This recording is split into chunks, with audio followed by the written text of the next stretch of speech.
नमस्कार, आप देख रहे हैं खबर उत्तर प्रदेश और मैं हूं आपके साथ अविन्या रावत। और रुक करें खबरों का, उससे पहले रुक करते आज के हेडलाइंस का। राहुल गांधी की नागरिकता मामले में सुनवाई आज। लखनऊ हाई कोर्ट से आ सकता है फैसला, केंद्र सरकार ने दाखिल किया जवाब। केजीएमयू परिसर में निजी अस्पतालों के एजेंट एक्टिव, भर्ती मरीजों को झांसा देकर करा रहे शिफ्ट, खुलेआम कर रहे खेल। वाराणसी अयोध्या रूट पर रिमॉडलिंग के चलते 8 ट्रेनें निरस्त। एनआर ने 20 दिसंबर से 7 जनवरी तक मेगा ब्लॉक लेकर 15 ट्रेनों का बदला रूट। ज्ञानवापी के सर्वे की सुनवाई 24 फरवरी तक स्थगित। सुप्रीम कोर्ट के आदेश के मद्देनजर हाईकोर्ट ने एएसआई सर्वे वाली 2 याचिकाओं की सुनवाई टाली। नए साल में काशी को मिलेगी वाराणसी मेयत, वंदे भारत की सौगात। अयोध्या होकर पहुंचेंगे पर्यटक श्रद्धालु, रेलवे ने जारी किया ट्रेन का schedule. Bareilly Farrukhabad state highway पर ट्रक और कार की टक्कर, 2 बच्चे समेत 5 लोगों की मौत। आप देख रहे हैं के न्यूज, खबरों का सारथी। और अब बात करेंगे उन्नाव की जनपद से, जहां पर प्राथमिक विद्यालय में शिक्षकों को देर से आने का मामला सामने आया है।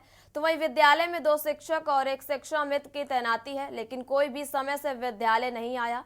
तस्वीरें सोशल मीडिया पर वायरल होते ही खंड शिक्षा अधिकारी ने विद्यालय पहुंचकर निरीक्षण किया। निरीक्षण के दौरान बहुत सी खामियां मिली। वहीं खंड शिक्षा अधिकारी ने समय से न आने पर शिक्षक और शिक्षा मित्र के खिलाफ पत्रचार किया और उन्नाव जनपद के विकास खंड हसनगंज के प्राथमिक विद्यालय फिरोजाबाद में तैनात प्रधान शिक्षक सोनी सिंह, सहायक शिक्षक अभिमन्यु व शिक्षा मित्र सतीश कुमार विद्यालय खुलने के समय के लगभग 1.5 घंटे बाद विद्यालय पहुंचे, जहां पर बच्चे उनका इंतजार कर रहे थे। देर से आने का फोटो सोशल मीडिया पर भी वायरल हुआ, जिसको देखते हुए खंड शिक्षा अधिकारी अनुेंद्र कुमार मौके पर निरीक्षण करने पहुंचे। प्रधान शिक्षक सहित अन्य स्टाफ को कड़ी फटकार लगाई गई। वही विद्यालय का निरीक्षण भी किया गया, जहां पर बच्चों के मिलने वाले मिड डे मील में खामियां मिली। ग्राम प्रधान ने भी आरोप लगाते हुए बताया कि प्रधान शिक्षक के द्वारा लगातार बच्चों के भविष्य के साथ खिलवाड़ किया जा रहा है और मिड डे मील में इनके द्वारा गलत रिपोर्टिंग दी जाती है। मेन्यू के हिसाब से बच्चों को भोजन नहीं दिया जाता है। विद्यालय में कुल 32 बच्चों के रजिस्ट्रेशन है, मौके पर मात्र 5 बच्चे ही मिले।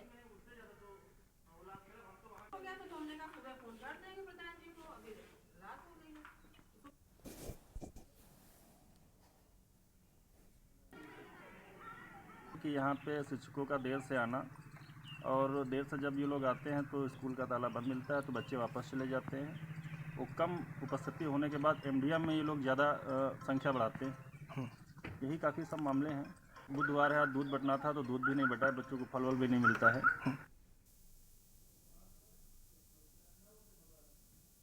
और उसी बीच राजधानी लखनऊ से आपको खबर बता रहे हैं। उसी बीच राजधानी लखनऊ से खबर आ रही, जहां अखिलेश यादव ने सुबह 9:30 पर पार्टी कार्यालय बुलाया गया और सभी विधायकों को पार्टी कार्यालय बुलाया गया। वहीं सदन के आखिरी दिन सपा विधायकों की ये बैठक बुलाई गई है। और एक बड़ी जानकारी इस वक्त आपको राजधानी लखनऊ से बता रहे हैं, जहां सदन में कार्यवाही को देखते हुए ये बैठक बुलाई गई है। और एक बड़ी जानकारी आपको बता रहे हैं, जहां अखिलेश यादव ने सुबह 9:30 पर कार्यालय में बैठक बुलाई है और सभी विधायकों को 9:30 पर पार्टी कार्यालय बुलाया गया। और एक बड़ी जानकारी आपको लखनऊ से बता रहे, जहां सदन के आखिरी दिन सपा विधायकों की ये बैठक बुलाई गई। और अहम जानकारी आपको बता रहे, जहां सदन में कार्यवाही को देखते हुए ये अहम बैठक बुलाई गई है आज। और एक बड़ी जानकारी आपको बता रहे, जहां अखिलेश यादव ने सुबह 9:30 पर बैठक बुलाई है। और बड़ी जानकारी आपको लखनऊ से बता रहे, जहां सभी विधायकों को पार्टी कार्यालय बुलाया गया। और अहम जानकारी इस वक्त आपको राजधानी लखनऊ से बता रहे हैं, जहां सदन में कार्यवाही को देखते हुए यह अहम बैठक बुलाई गई है। अखिलेश यादव ने सुबह 9:30 पर बैठक बुलाई है और सभी विधायकों को कार्यालय बुलाया गया। और एक बड़ी जानकारी इस वक्त आपको राजधानी लखनऊ से बता रहे हैं, जहां सदन के आखिरी दिन सपा विधायकों ने ये बैठक बुलाई है। वहीं सदन में कार्यवाही को देखते हुए ये बैठक बुलाई गई। एक बड़ी जानकारी आपको बता रहे हैं, जहां अखिलेश यादव ने सुबह 9:30 पर बैठक बुलाई है और सभी विधायकों को पार्टी के कार्यालय बुलाया गया है और अहम जानकारी आपको बता रहे हैं, जहां सदन के आखिरी दिन सपा विधायकों की ये बैठक बुलाई गई है।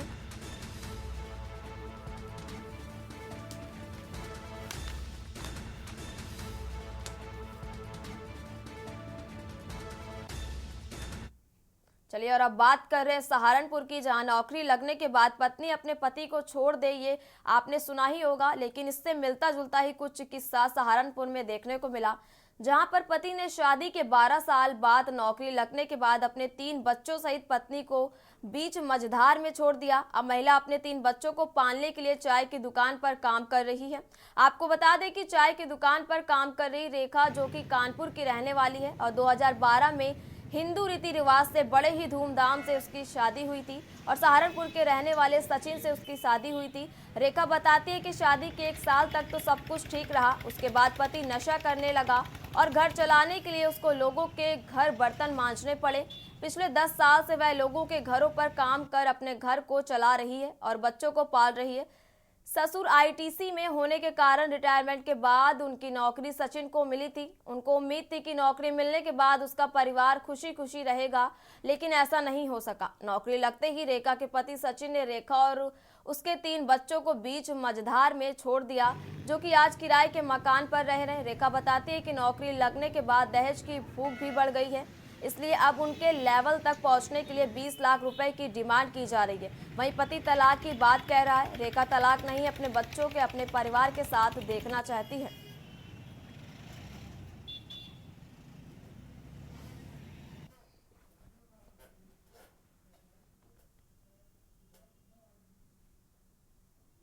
सन 12 में हुई थी और सहारनपुर के रहने वाले सचिन से मेरी शादी हुई थी। वाले तो बहुत मेरे साथ गलत बर्ताव कर रहे हैं, मारपीट करते हैं, घर से लड़ाई झगड़ा करके मुझे मार के निकाल दिया, हमारे 3 बच्चों को। और हमें पति ने भी ये कहने लगे घर से जाके पहले 20 लाख रुपए लेके आओ तब तुम्हें रखेंगे। अच्छा, जब शादी हुई थी कैसा चल रहा था? उनका शुरू में तो 1-2 महीने तो ठीक रहा, उसके बाद फिर वही लड़ाई झगड़ा उनके माँ बाप करने लगे। घर वाला भी कहने लगा कि हम तो कहते नहीं, पीछे से तुम कहते रहो कि इन्हें घर से बाहर निकालो, जब 20 लाख रुपए ला के दे तभी रखना घर पे। अच्छा, जब उसकी बात करें, अगर घर कौन चलाता था? उस टाइम घर में वो 1 साल तक तो उनने चलाया ठीक से, कि स्टेशन पे उनकी दुकान थी। फिर वो सट्टा जुआ खेलते खेलते सारी दुकान को उनने गिरवी रख दी, सट्टे में कर दी। उसके बाद फिर धीरे धीरे हम किराए पे वो रखे रहे, जेल चुंगी में रहते थे। फिर मैं घर में जाके लोगों की कोठियों में झाड़ू पोछा बर्तन करती थी, वहाँ से पैसे ला के अपना घर चलाती थी।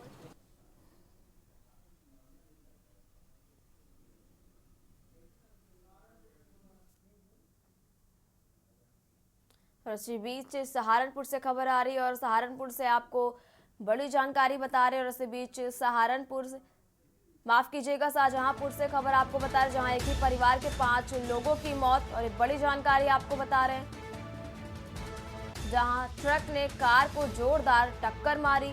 और शाहजहांपुर से आपको अहम जानकारी बता रहे हैं, जहां एक ही परिवार के 5 लोगों की मौत। और एक बड़ी जानकारी आपको बता रहे हैं, जहां 2 लोग हादसे में गंभीर रूप से घायल भी हुए। कार से दिल्ली जा रहा था पूरा परिवार। और अहम जानकारी आपको शाहजहांपुर से बता रहे हैं, जहां 2 लोग हादसे में गंभीर रूप से घायल भी हुए और कार से दिल्ली जा रहा था पूरा परिवार। और बड़ी जानकारी इस वक्त आपको शाहजहांपुर से बता रहे हैं, जहां घायलों को मेडिकल कॉलेज में भर्ती कराया गया। थाना मदनापुर क्षेत्र स्टेट हाईवे की ये पूरी घटना बताई जा रही है, जहां ट्रक ने कार को जोरदार टक्कर मारी।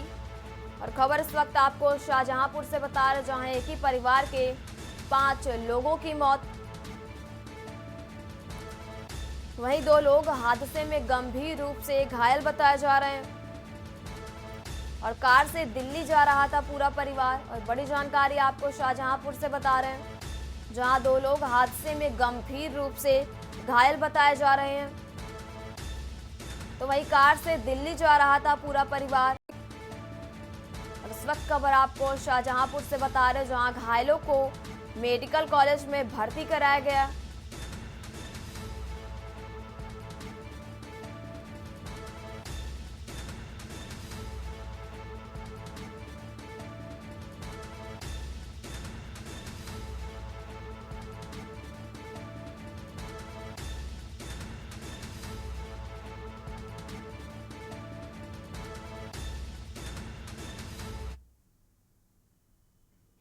और चलिए बात करते हैं अब अगली खबर का। अगली खबर आपको ललितपुर से बता रहे हैं, जहां ललितपुर जनपद के सदर कोतवाली क्षेत्र पिसनारी मोहल्ले का है, जहां पर आशीर्वाद क्लिनिक के नाम से नर्सिंग होम संचालित है।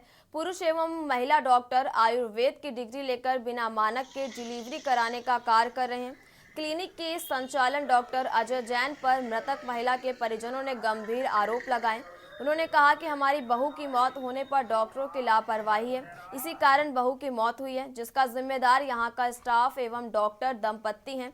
मृतक महिला के ससुर संग्राम सिंह ने बताया कि बहू को आशीर्वाद क्लिनिक पर डिलीवरी के लिए भर्ती कर दिया गया था, जिसके एवज में 20,000 रुपये जमा करवाए गए थे। डॉक्टर द्वारा पूरी जांच रिपोर्ट न देखते हुए गलत ढंग से लापरवाही पूर्ण डिलीवरी करा दी गई, जिससे बच्चा पैदा हुआ, लेकिन बहू में ब्लड की कमी थी। इसका संज्ञान डॉक्टर ने नहीं लिया। डॉक्टर ने एक इंजेक्शन लगाने को बोला और कहा कि इससे कमी पूरी हो जाएगी, लेकिन इंजेक्शन लगाते ही ब्लीडिंग चालू हो गई और डॉक्टर ने हाथ खड़े कर प्राइवेट हॉस्पिटल झांसी के लिए रेफर कर दिया।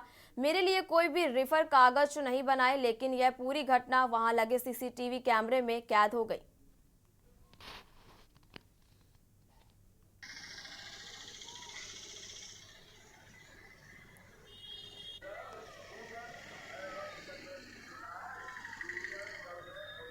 नॉलेज में आया है तो स्वास्थ्य और आयुष विभाग के माध्यम से इसकी जांच कराई और इसमें जो भी उनको लाइसेंस में अलाउ होती है मेडिकल प्रैक्टिस करने की, उसके बियॉन्ड उन्होंने कोई मेडिकल प्रैक्टिस की है और उसके तहत अगर किसी को कोई भी हानि पहुंची है तो उस पर सुसंगत धाराओं में कार्रवाई की जाएगी। त्वरित और कठोर से कठोर कार्रवाई होगी और दोषियों को बख्शा नहीं जाएगा, क्योंकि महिलाओं से जुड़ा प्रकरण है और कोई भी मैटर अगर मेरे संज्ञान में आता है तो उस पर कार्रवाई होना निश्चित है। वहाँ ले गए सुबह बोली कि आपकी बहू नॉर्मल निपट जाएगी, पैसे जमा कर दो। हम लोगों ने पैसे जमा कर दिए। कितने पैसे लिए उन्होंने? पैसे 20,000 रुपये जमा करवा लिए पहले जी। फिर ऊपर ले गई वो, बोली बाहर निकल जाओ आप। हम लोग बाहर निकले आए। बहू को दर्द थोड़ा थोड़ा हो रहा था, वे बोली नॉर्मल करवा देंगे। पेट पे चढ़ने लगी, हम लोग चिल्लाने लगे, नहीं ज़बरदस्ती नहीं करो हमारी डिलीवरी, आप स्पष्ट मना कर दो, हम झांसी ले जाएं। बोली वो तो हो जाएगी, घबरा मत, बैठ वहाँ। तो हम लोग सब बैठ गए। हम हमारी बहू को लेट पर आ गए थे डिलीवरी आने के लिए और हम पिसनारी पर अजय जैन के यहाँ पहुँचे। अजय जैन ने 20,000 रुपये जमा करा करके भर्ती कर लिया। वो कहीं कहा कि फुल गारंटी है, हमारी बहू तंदुरुस्त थी, मतलब कोई कमी नहीं होती। हमारी बहू के अंदर 9 पोट खून था हमारी बहू का। और इसके बाद मैंने अंदर लवा जा करके दोनों लोगों ने पेट दबा दबा करके समोसा खिला करके हमारी बहू की जान ले ली। और ये काल कटी तो ये खूब इसके बाद में ब्लड चालू हुआ तो इन्हें अपनी एम्बुलेंस बुला के हम जल्दी से जल्दी कर लगे झांसी पहुंचे। हम रास्ते में पहुंचे, मीना के आसपास उसकी मौत हो गई। फिर इसके बाद में हम झांसी चिरंजीवी में भी पहुंचे। उनने वहाँ पर हमें भर्ती करके वेंटिलेटर लगा करके और वहाँ सांस चला करके हमारे 2 लाख रुपए वहाँ पर उन लोगों ने ले लिए। और कहते हैं कि सही हो जाएगी। वहाँ वेंटिलेटर लगा दिया तो उसकी सीना उठता रहा। हम ये जानते नहीं थे मतलब कि जिंदा हो गई।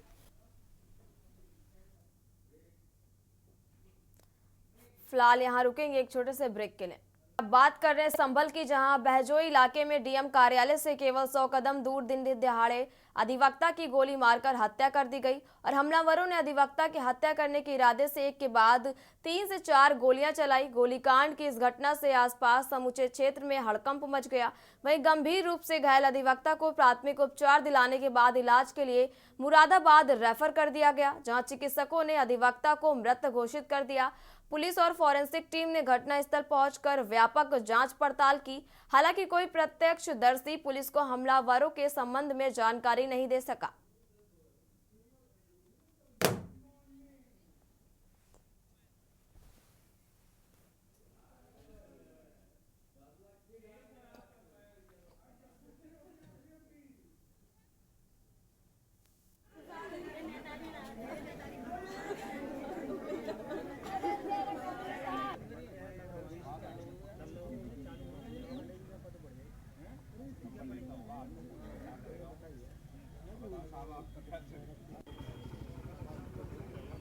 इसका सत्यपाल सिंह नाम है जी। ये श्रीनगर कनेक्टा गांव है बेजोली के पास, वहाँ का रहने वाला है। इसके गोलियाँ लगी हैं, पीछे की तरफ 4 निशान है, एक आगे दिखी जी और एक चोट इसके पैर में भी है। कंडीशन इसकी फ़िलहाल तो ठीक है, अभी हमारे यहाँ से स्टेबल हो रहा है। हमने इसको बेसिक इलाज दे करके मुर्दाबाद के लिए रेफर कर दिया। खबर ललितपुर से, जहां अवैध अतिक्रमण हटाओ अभियान प्रशासक द्वारा चलाए जा रहे हैं। शहर के प्रमुख मार्ग और कमिश्नर मार्ग एवं पीडब्ल्यूडी रोड की चौड़ाई को लेकर अतिक्रमण हटाओ अभियान चलाया गया। नगर पालिका और एसडीएम व पुलिस की मौजूदगी में कच्चा एवं पक्का सभी अवैध अतिक्रमण हटाए जा रहे हैं। जिलाधिकारी अक्षय त्रिपाठी ने कहा कि दुकानों पर आने वाले ग्राहकों को 4 फीट का शेड लगाने की अनुमति है, लेकिन उसके नीचे कोई भी सामान रखने पर प्रतिबंध रहेगा। आगामी हफ्ते में वर्ली कॉलेज से तुअन मंदिर तक अतिक्रमण हटाने का अभियान चलाया जाएगा।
जनता जनाक है जहाँ पे उधर क्या है? ये सारे ही मेजर रोड्स हमने लिए हैं। अभी जो एक्चुअल कार्रवाई वाला कवरेज हमारा हो पाया है वो स्टेशन से वणिजान इंटर कॉलेज के चौराहे तक हो पाया है।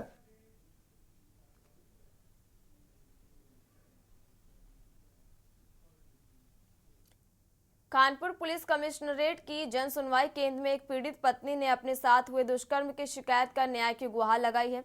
पुलिस कमिश्नर अखिल कुमार के सफाफ अधिकारी ने तत्काल मामले का संज्ञान लेते हुए कार्रवाई का भरोसा दिलाया है।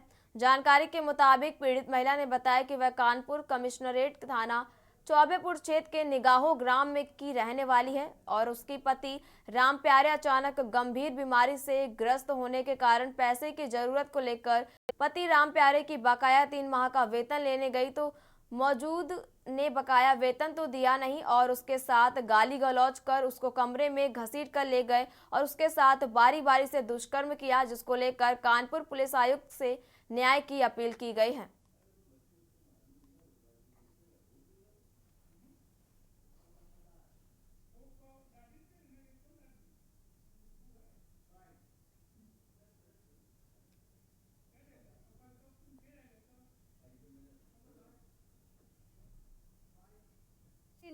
राहुल पकड़ ली ने मेरे बउआ का कक्का ठाड़ रहा है बाहर गेट के अंदर बंद करे पीछे ठाड़ रहे और कक्का ठाड़ रहा है कि कोई आए ना पावा। जब बउआ माँ बाहर हल्ला मारे पकड़ के ले गए भीतर घसीट दी ने मैं कपड़ा पड़ा सब फाड़ डाले नहीं और कपड़ा फाड़ के मैं गिरा दी ने हमारे संग सब ऐसे काम कही ने कुछ कहे तक खराब काम सब दुष्कर्म कर डाले न मार। और जब लोग बाग कस के हल्ला मारे गेट खुलाए तब भाग अपना भाग के 2 जने बाहर थे। कौन लोग ठाकुर है, कौन लोग नाम राहुल विवेक और कक्का। बहुत खराब आदमी, बहुत धमकी दिया था। ठाकुर है।